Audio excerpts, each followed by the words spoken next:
This is Jarrod Horak, and in this video I will preview the Pennsylvania Derby at Parx on Saturday, September 20th. Now right now it is Sunday, September 7th, so we're less than 2 weeks to the Pennsylvania Derby. And 18 horses were nominated to the PA Derby, and I will go through each of the nominees in alphabetical order, beginning with Altobelli.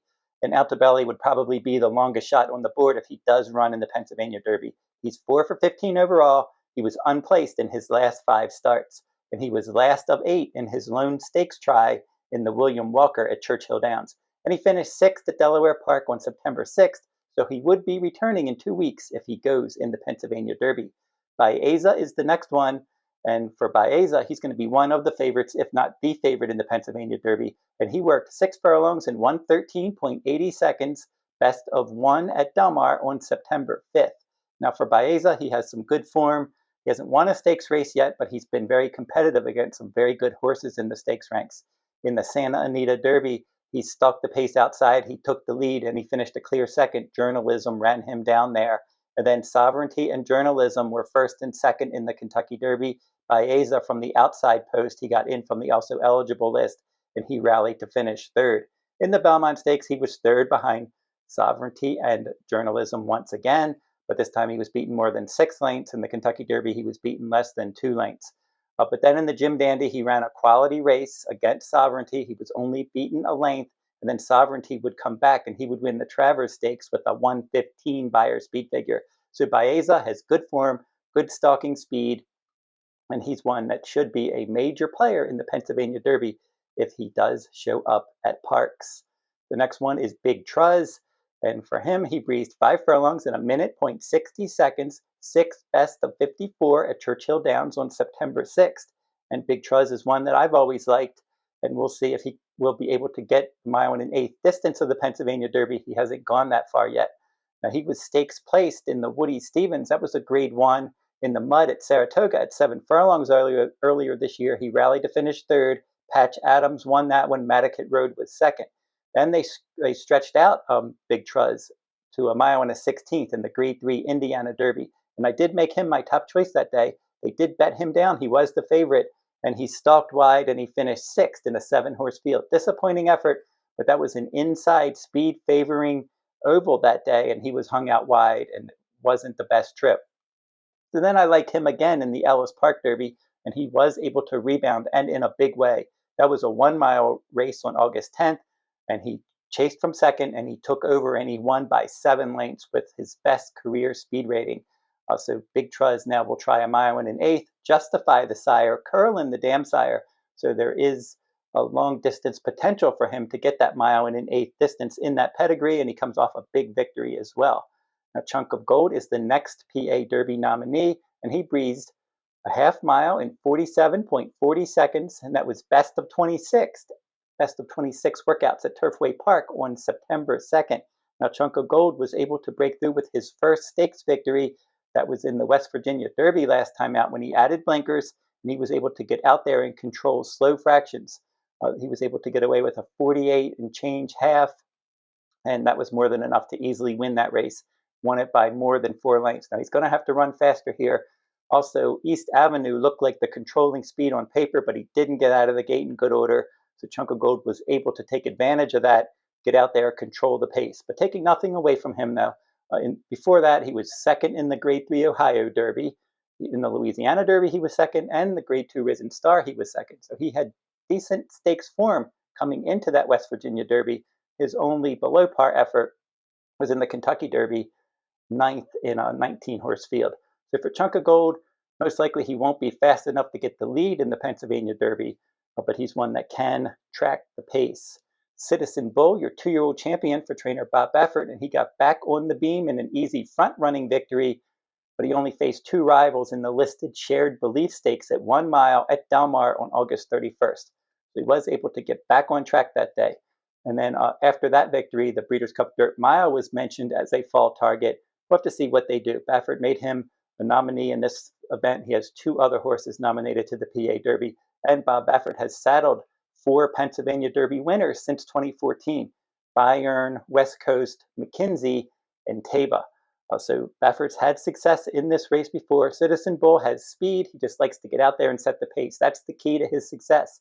He was able to do that In the Shared Belief Stakes, he did the same thing in the Robert Lewis Stakes, and then as a 2-year-old in the awesome American Pharaoh, and then the Breeders' Cup Juvenile as well. He was able to win the American Pharaoh and Breeders' Cup Juvenile wire to wire, 2-year-old champion. And then the Robert Lewis Stakes, he came back this year. He won that one easily. Then he disappointed in the Santa Anita Derby, the Kentucky Derby, and the Woody Stevens. And now he seems to be back on track for Bob Baffert, and we'll have to see what they end up doing next with him. I think that the Dirt Mile could be a good race for him. He looks like a miler. David of Athens is next, and he breezed 5 furlongs in 101 flat, 13th best of 40. That was at Churchill Downs on September 5th. So if he goes in the PA Derby, he would be stepping up into the stakes ranks for the first time. His career debut, that was last fall, and he stalked and scored at 6 furlongs at Keeneland. His second career start, June of this year, he was 6th in a 12-horse field, and then last time out, he won as the favorite. Ellis Park, 1 mile, he romped by 7 lengths. So for him, he wired the field last time. Stepping up in class for Brendan Walsh if he does go in this spot, and he's a Nyquist colt. I think he might be in too deep if they did go for the Pennsylvania Derby. He seems to be one that does have some ability. Maybe he'll show more down the road. Fact is the next one, and he has not worked since just missing in the Smarty Jones Stakes at Parx on August 19th. And that race was a local prep race for the Pennsylvania Derby. In fact, was stretching out in distance for the first time there. He had shown some decent form around one turn, a 1-turn mile maiden win, and then he was third in a 7-furlong race at Ellis Park. Then they stretched him out in that Smarty Jones, and he just missed by a head. Tip Top Thomas was able to just hold on and wire the field that day, and it was far back to the rest. William Walden, the trainer, and he's another one, lightly raced. He has some upside, but there's some decent horses pointing to the Pennsylvania Derby. He would have to elevate his game. The next one is Goal Oriented. This is the second PA Derby nominee for Bob Baffert, and he went 7 furlongs in 124.20. That was at Del Mar on September 20th, and he worked in company with fellow PA Derby nominee Nevada Beach, and I'll talk about that one in a little while. So I thought Nevada Beach did get the best of him in that workout. But for Goal Oriented, he's had some decent success on the racetrack. He won his first 2 career starts. Then they threw him into the Preakness Stakes, and he was a troubled 4th that day. And then after that, the Haskell Stakes, Journalism beat him. And Journalism beat him in the Preakness. He's the one that was down towards the inside, that only in his 3rd career start, and Journalism was able to bully his way through and get the job done. And Goal Oriented just wasn't experienced enough at that time. And then Gosger was 2nd in the Preakness. And then in the Haskell, same deal. Journalism first, Gosger 2nd, Goal Oriented a clear 3rd. And I made Goal Oriented my value top choice in that Haskell Stakes, and he ran a quality race. 4 lifetime starts. He's had stakes experience now in the Preakness and the Haskell, that grade 1 experience as well. And he's got good tactical speed. We'll have to see if Bob Baffert does run this one in the Pennsylvania Derby. We'll have to see which of his horses he decides. Maybe he's known for waiting to the last minute, waiting to see how his horses are doing, and then he decides which one that he will want to ship to Parx for this Pennsylvania Derby. And Gosger is the next one, and he worked 5 furlongs in a minute, 13th best of 40 at Churchill Downs on September 5th, and I like Gosger's tactical speed. And he's one that I picked on top in the Lexington Stakes, and he won that race in just his 3rd career start, and he was stretching out to 2 turns for the first time that day. And he was my live long shot in the Preakness Stakes, and he ended up finishing 2nd. He had a 5-length lead in the stretch, and Journalism, it didn't look like it was possible that he would run him down, but he was able to just unleash a furious rally after he got through that wrestling match in the stretch, and then between Clever again, and then Goal Oriented and Journalism, he was stuck in a box there, and he was able to get through that, run down Gosger, and win by a half length. And then Gosger battled with Journalism again. He had a good trip again in the Haskell Stakes, and he was able to just miss. Stalking, taking the lead, Journalism ran him down, and he missed by a half length. So Gosger, with that tactical speed for trainer Brendan Walsh, always seems to work out a decent trip, and he would be dangerous for sure if he does show up in the Pennsylvania Derby. Happy Delusional was next, and he breezed 5 furlongs in 101.37, 6th best of 8 at Parx. That was on September 5th. And this one's going to have to definitely elevate his game. He was 4th, beaten more than 10 lengths in the Smarty Jones Stakes last time out. He's run 11 races in his career with 1 win and 5 runner-up finishes. In the Peter Pan Stakes, he was 7th, beaten 10 lengths as well. So against the graded horses there, he struggled. And then the local prep race, some of the other horses are pointing to this race, possibly Tip Top Thomas, Fact, and Hypnus.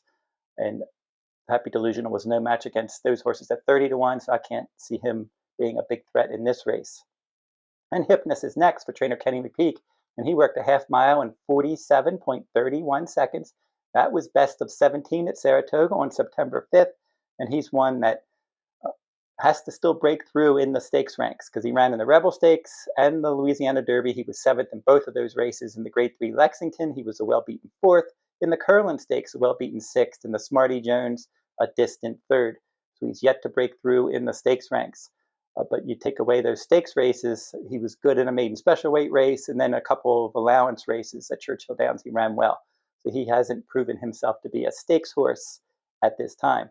Jimmy's Dailies is next. And for this one, he traveled 5 furlongs in 59.40 seconds, second best of 54 at Churchill Downs on September 6th. And he was no match for his stablemate Big Truzz in the Ellis Park Derby, but he did end up finishing second there, and that was his first start since March. And in the Florida Derby, he was up the track behind Tappan Street and Sovereignty, and then he was laid off after that, and he came back in that Big Truzz race, and he rallied to finish second. So he still has to prove himself in the stakes ranks. We'll see how he can end up doing. I don't know if he's going to get better at longer distances. Maybe shorter could be better. He did break his maiden at 7 furlongs. Just a Fair Shake is the next one, and this one finished 6th in the Grade 3 Old Dominion Derby at Colonial Downs on turf on September 6th. And we're going to have to see if they decide to wheel him back in 2 weeks for the Pennsylvania Derby.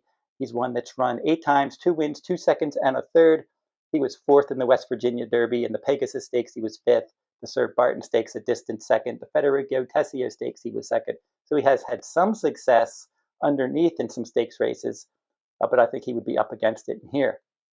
Now, Magnitude, if he does run here for trainer Steve Asmussen, he would be a serious pace player, and he went 5 furlongs in a minute .64, best of 9 at Saratoga on September 7th. So for Magnitude, he disappointed last time in the Travers, but before that, he looked really good, winning the Grade 2 Risen Star Stakes by more than 9 lengths on the front end, defeating Chunk of Gold that day. His next start didn't come until the Iowa Derby. So after the Risen Star, he had an issue. He was injured. He needed some time off. He came back in the Iowa Derby, and he picked up where he left off in that Risen Star, and he won that Iowa Derby by more than 9 lengths as the heavy favorite. And then he took on Sovereignty in the Travers, and he was setting a pressured pace from the inside post. He just didn't show that dynamic early speed. He did make the lead, but he had to be pushed along to make that lead. He was much more dynamic on the front end, going 46, 110 in back-to-back victories. And then he was going 47 and change in the mile and a quarter Travers. Just couldn't keep up with Sovereignty, and even the horse that was pressuring him, Bracket Buster, and he was beaten 20 lengths, finishing 3rd in a 5-horse field. Sovereignty won that race by more than 10 lengths with that 115 Beyer speed figure. But Magnitude earned some quality speed ratings in his Risen Star and Iowa Derby victories. And if he does run in the Pennsylvania Derby and he can get out there and show that dynamic early speed that he showed in the Risen Star and Iowa Derby, he could be a win contender. Now, Moplex is a horse that can show early speed as well, and he's a New York bred. And he breezed a half mile in 48.07 seconds, 4th best of 17 at Saratoga on September 5th. And for Moplex, he took on Sovereignty in the Jim Dandy, and he set the pace, and he weakened, 4th, beaten 10 lengths. Baeza was clearly second best there. So he's going to have to turn the tables on Baeza. And then he did defeat Chunk of Gold when he tracked the pace in second in the Ohio Derby. That was a Grade 3 event, and he was able to win by 2 lengths that day. So that was a nice effort. All of his other races prior to the Ohio Derby and the Jim Dandy were sprint races, many against New York bred stakes company, and he was able to win some New York bred stakes races. So for Moplex, probably forwardly placed in the Pennsylvania Derby, but he's definitely going to have to run probably even better than he did in the Ohio Derby if he expects to defeat a field like this. Now, Nevada Beach, very lightly raced for trainer Bob Baffert. He has a lot of upside. And as I said, he had that company workout with goal-oriented, 7 furlongs in 124.20. That was on September 5th at Del Mar. So for Nevada Beach, 3 lifetime starts. He won his career debut at 1 mile at Santa Anita. That was a 2-turn, 1 mile race. He was the favorite. That was on April 19th. Second career start, he ran in the Affirm Stakes, and he was the favorite. His stablemate Gaming, who had much more experience, was able to defeat him that day. And then in the Los Alamitos Derby, Nevada Beach broke through with his first stakes victory, tracked from second, won by more than 4 lengths. So he's one that they were thinking about the Travers Stakes, but then that never materialized. And now he's a Pennsylvania Derby nominee. We'll see what Bob Baffert decides to do with this one. He faced 4-horse fields in his last couple stake starts. He did run well, and he's got good tactical speed, and he had a good workout, that company work with goal-oriented. So I think Nevada Beach is one. Omaha Beach is the sire. Yes, it's true, the damn sire. A lot of upside, but he would really have to elevate his game and run the race of his life in just his 4th lifetime start if they go in this event. So Sandy's next for trainer Cherie DeVoe. 4 furlongs in 48.22 seconds, his last workout on September 6th at Saratoga, and that was 3rd best of 80. And I liked him as a long shot in the Curlin Stakes. I thought he could hit the board, and he almost won that race. Chancer McPatrick was able to just get there. Over So Sandy, Strategic Focus was a clear 3rd that day. So for him, Chancer McPatrick came back and didn't run well, and Strategic Focus came back and didn't run well in their next stake starts. So Sandy, he's still going to have to prove his class. He does have some stalking speed, and he's one that seems to be on the improve, but I think that this race would probably be a bit tough for him. And then finally, the 18th and final nominee for the Pennsylvania Derby is Tip Top Thomas for trainer Todd Pletcher. And he has not worked out since setting the pace, getting a clear lead, and just holding on in the Smarty Jones Stakes, the local prep race for the Pennsylvania Derby at Parx. And that was on August 19th. So for Tip Top Thomas, he's in good form right now. He also won the Grade 3 Indiana Derby. And he was able to ride that inside speed bias to victory, and then he just did hold on in the Smarty Jones. The problem is that this race is a little bit longer than those races, and it will be a deeper company as well, and I just don't think he's going to be able to hang on at 1 mile and 1/8. Some other horses seem to be, at least some of the other nominees, do have early speed, and I don't think that Tip Top Thomas is going to be able to get away with slow fractions and to be able to defeat a field like this. So we'll have to see which horses do end up entering the Pennsylvania Derby, but we have 18 horses looking at it right now. In my early Pennsylvania Derby top 4, Big Truzz, Baeza, Gosger, and Goal Oriented. So those are the 4 horses I'm looking at. Big Truzz is interesting. We'll have to see which horses end up going here, how the race shape looks, and looking at the speed ratings and everything else. But my early PA Derby top 4, Big Truzz, Baeza, Gosger, and Goal Oriented, could definitely change my mind by the time the race does come up. But that's my early look at the Pennsylvania Derby. And if you're interested in my full card analysis, I'm covering some full cards this fall, daily full cards at Santa Anita for their entire autumn meet from September 26th through October 26th. And then I'm going to be doing after that the entire Del Mar fall meet from October 30th to November 30th, including both Breeders' Cup days on October 31st and November 1st. I do those annual Breeders' Cup full cards each day, and I've had a tremendous success over the years in the Breeders' Cup. Plus, I'm going to be doing some bonus Saturday full cards this fall from Aqueduct, Keeneland, Churchill Downs, some other venues as well. So go over to therunawayhorse.com on my shop page for my upcoming full card schedule and to purchase my full card products. And I will include a link to my shop page in the video description below. And I always email my analysis 1 or 2 days before race day, and I update tickets after scratches each race day. And you can check out my Better Bets free picks page at therunawayhorse.com. And my Better Bets free picks page does feature a free pick from around the country each day. So check that out if you're interested in my free selections.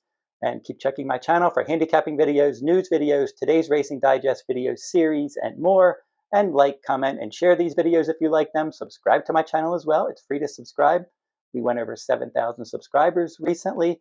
We're marching towards 10,000 subscribers. So let's just keep this channel going. I want to thank everybody for watching my videos and supporting my work. And until I see you next time, good luck at the races.